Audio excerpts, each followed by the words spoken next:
G'day guys, Erkan here from EK Lawn and Garden Services, and welcome to the channel.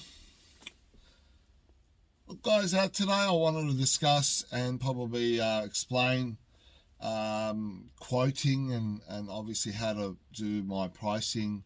There's a lot of queries and questions out there, and how would you do a quote, and what's the best means of doing a quotation. Now, for me, I know that there's opportunity to do quoting over the phone, but doing a quote over the phone is really just an estimate. You get your customer they'll call you and they basically say, look, I'd like a quote. My garden lawn size is roughly this much, and they'll basically send you a couple of pictures, and obviously you can provide them with an estimate depending if the yard is small, medium or large. Now, that's all good and well to do, but at the end of the day, what will happen is basically you will give an estimate quote to the client, and then when you get to the site, the drama that you will face is basically, one, the lawn's probably overgrown and they haven't explained that to you, and they're probably giving you some old pictures. Second, they said it was this particular size, but it's actually even larger. So when you actually get to the site, you've already given them an estimate price, and you probably can't, you've got no sort of, maneuver to say, look, it's going to cost you an extra $20 because I've got a double cut. So there's the risk of doing a quotation over the phone, because nothing worse than giving a price, going out there, and then you look at it and you go, well, I've got to whippersnipper the entire backyard and the front yard, then double cut it, I've got to bag it. So you're going to spend that extra half an hour, 40 minutes, which is basically a loss to you. So I personally prefer to actually go to the site, and there's a few reasons, and there's quite a bit of reasons why I like to actually go to the site and do an on-site quotation or an estimate. Now, when you're at site, it's not even going to be an estimate. It's going to be actually a physical quote that you can provide the client there and then, or later once you've come back and decided, okay, this is what it's going to really cost me to do this particular yard. There's a few things that I do, a few ways I do it as well. So firstly, when I'm at the site, I actually have a look at it. Is it a medium size? Is it a small? Is it a large?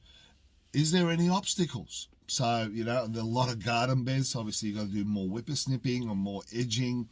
How is the condition? Is it, overgrown? Is the edges overgrown in the footpaths and the driveways and so forth? So do you need to do more edging in the initial cut? A few other things that I really look at is, the shape of the land. At the end of the day, not every land is flat, so you got to factor in that as well, because if it's a hilly piece of backyard, then obviously it's going to be a little bit more time. It's going to, you've got to be a bit more careful, so you've got to factor in that time element for you. If it's a flat piece of land, obviously it's going to be pretty straightforward. Another matter I look at is there any existing damage to the house? Now, that's a key too, and I point that out to the client when I'm providing the quotation and saying, okay, this particular part of the house, there is a damage, so be aware that, when you do your initial first job, that you're not liable for that, because the client is already aware that there was a cracked glass in the window, there's some chipping on the wall of the side of the house, and so forth. So they're the really important things to obviously look at as well, and I point that out to the client so that you're not liable for that damage going forward. Now, one other matter is I've got an 18-inch and a 21-inch deck mowers. So I've got two mowers, and what I'd like to do is also see if there's side access for the house, for me to be able to actually get my lawnmower to the back, because these days, especially in Sydney, a lot of houses are getting built very, very large, but no access to the sides. It's very compact. So you've got to make sure that you can be able to get your equipment from the front to the back.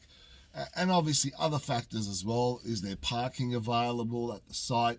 Are you going to be able to park your van, your trailer, and so forth as well? So guys, my preference definitely would be doing it at site, the quotation. That way you can actually give them a proper amount right at the start of the job.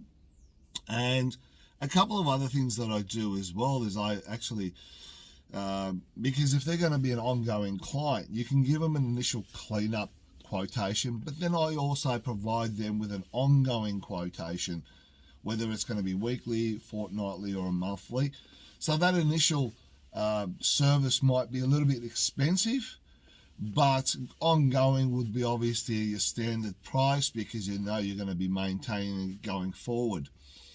So there are some of the things that I look at, and I really would recommend and urge, if you are in the lawn care industry and you are doing quotations, to really go out there and have a look at what you're going to do, because it's all great doing it over the phone, but yeah, there are some catches doing it over the phone that you can fall into the trap where you've got to do extra work for less money.